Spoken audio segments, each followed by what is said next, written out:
Help support AMTV by becoming a patron, an AMTV staff member, and following us over on Twitter.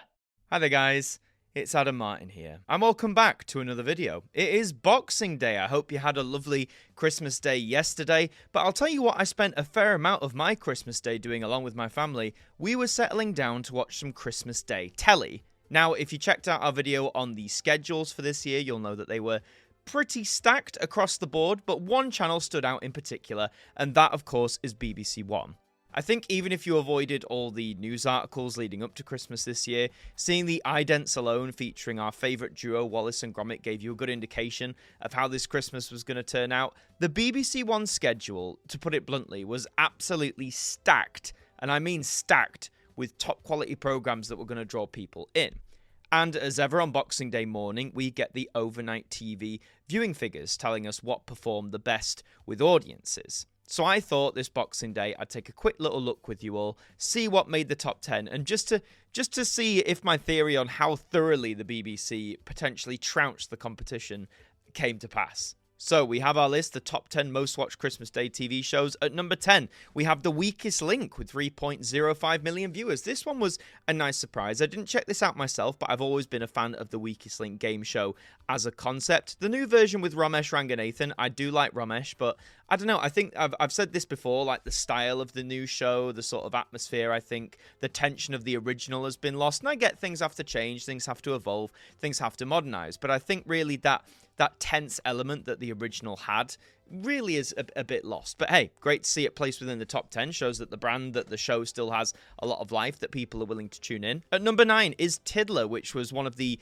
new animations for this year. BBC One have been really champions of new short animations every Christmas, and this one's no exception. Now, admittedly, I didn't watch this one, and I probably will get round to it, but from friends of mine who did see it, particularly those who have young children, they said it was fantastic. They said their kids were hooked, they were captivated. It is, of course, based on a famous kids book as well, so it's just nice to see that even though we do expect a lot of the familiar shows to chart within the top 10 on Christmas Day, it's nice to see brand new animation also featuring there. Some would say they'd want it higher, higher than 9th place, but I think, in this day and age with the amount of stuff out there, 9th place for an original animation on Christmas Day, it's not bad going. In 8th place, we have EastEnders. Now, it doesn't specify which one this is because, of course, there were 2 episodes of EastEnders on Christmas Day. The first time that's happened in a while, if I'm not mistaken.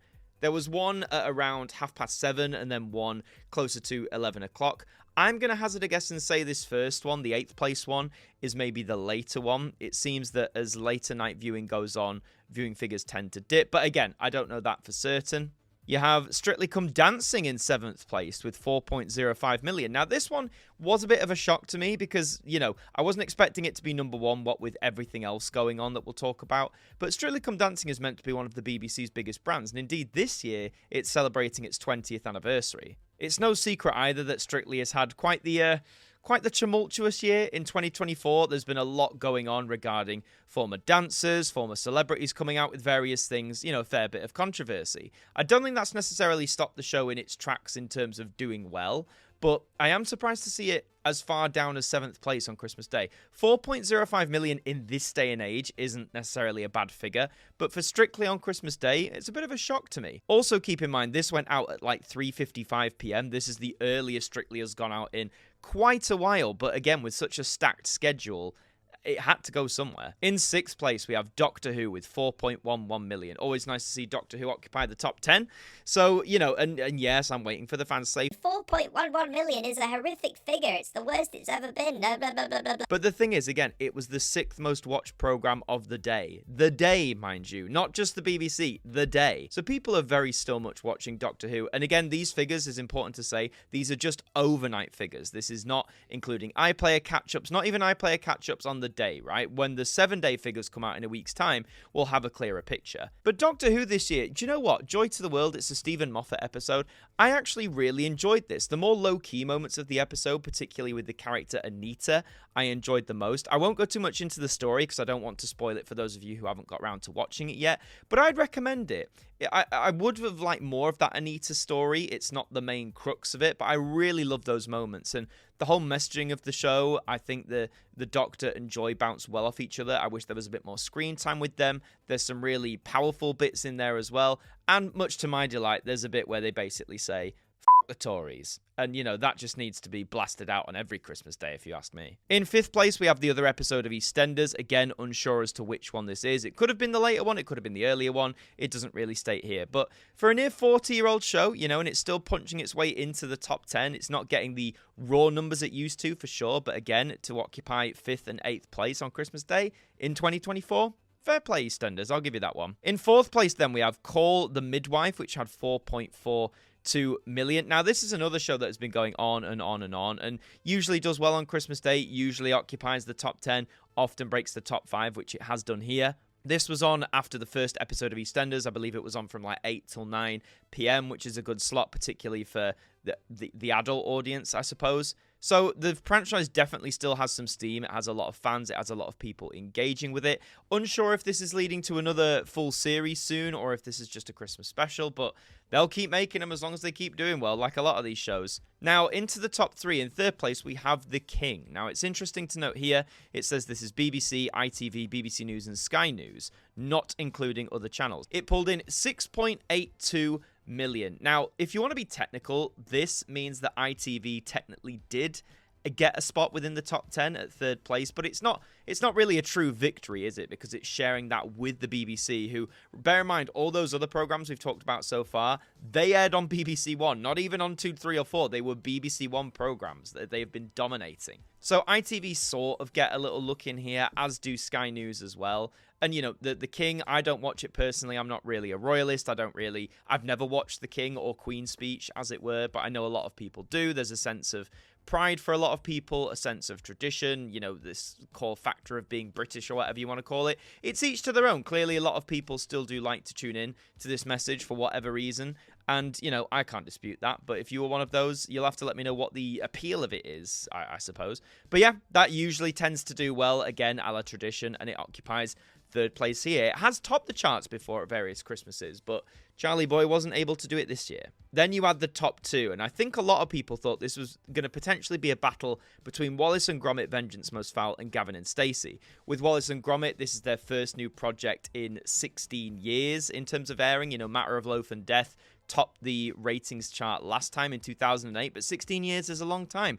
Gavin and Stacey, on the other hand, you know, this was the big finale. This was the end of the series definitively, and there was going to be a lot of interest. So I think some people thought it was going to be a close battle. Turns out, it may not have been as close as you think. In 2nd place was Wallace and Gromit, Vengeance Most Foul, which managed to pull in 9.38 million viewers, which, again, for a brand new stop-motion animation project that is feature length, to pull in that many viewers overnight is incredible. Nearly 10 million viewers in this day and age. Most shows could dream of getting 10 million viewers overnight. Streamers could dream of getting 10 million viewers on their shows over like a 6-month period. The fact that Wallace and Gromit were able to get nearly 10 million on broadcast, essentially, I think speaks to so many things. It speaks to the power of original storytelling. It speaks to the power of these two as characters and how familiar we are with them, how much we love them. And in terms of the special itself, oh, come on.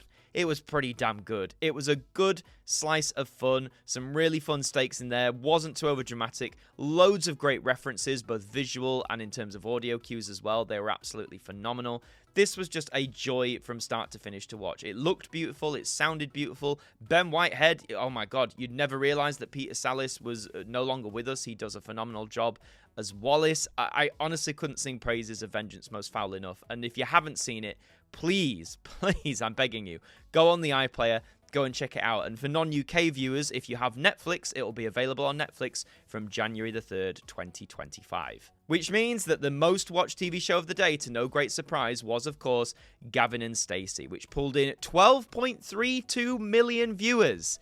12.32 million. Again, in this day and age, to get over 10 million overnight is a rarity to non-existent for like dramas, sitcoms, comedies, animations, whatever. And we always knew this was going to be big, right? This is the culmination of a show that has been with us for 17 years now. 5 years since the last episode when we weren't even sure if they were ever going to make another one after that.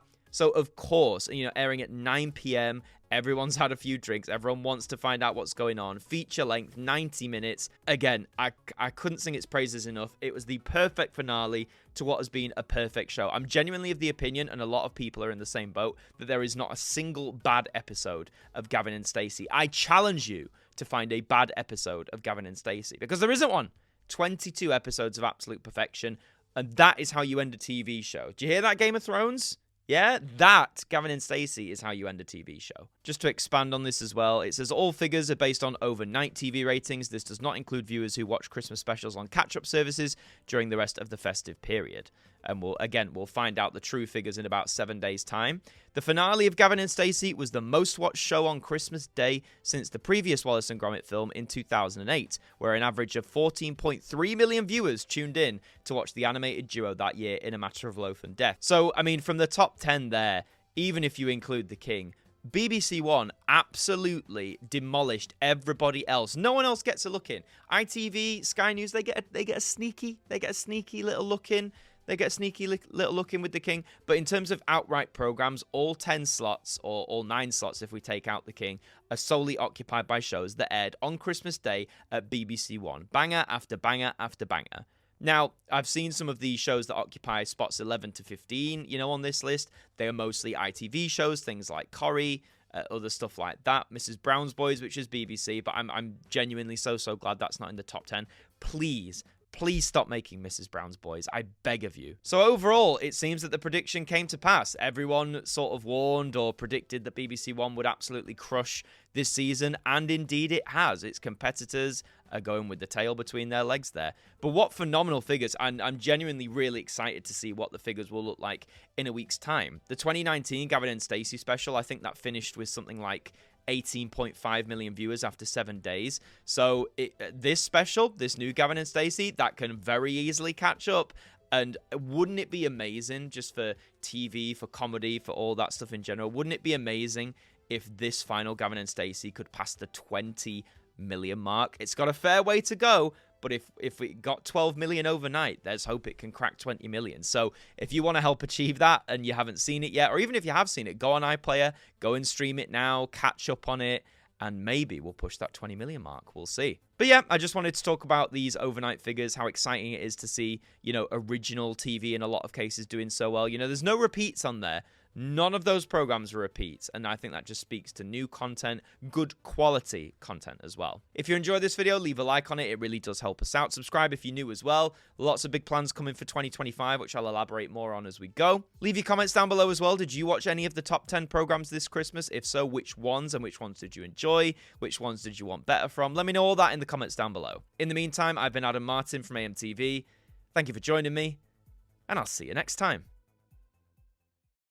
Thank you to our patrons for helping to support the show, and a special thank you to Macra, Derek Chambers, Shaun Knock, Daud Khan, Liam De-Maine, Ajmac 200017, Deck, Jen, Evanhart41, Traffi, Tim Ripley, Mr. Eurovision 1986, Marnanel Thurman, John Wakefield, Kieran Bolton, 40-something Manchild, Jerry Ralph, John McLeod, Subs Khan, Saint Rocket 9, James Wallace, and Ben are AMTV staff members.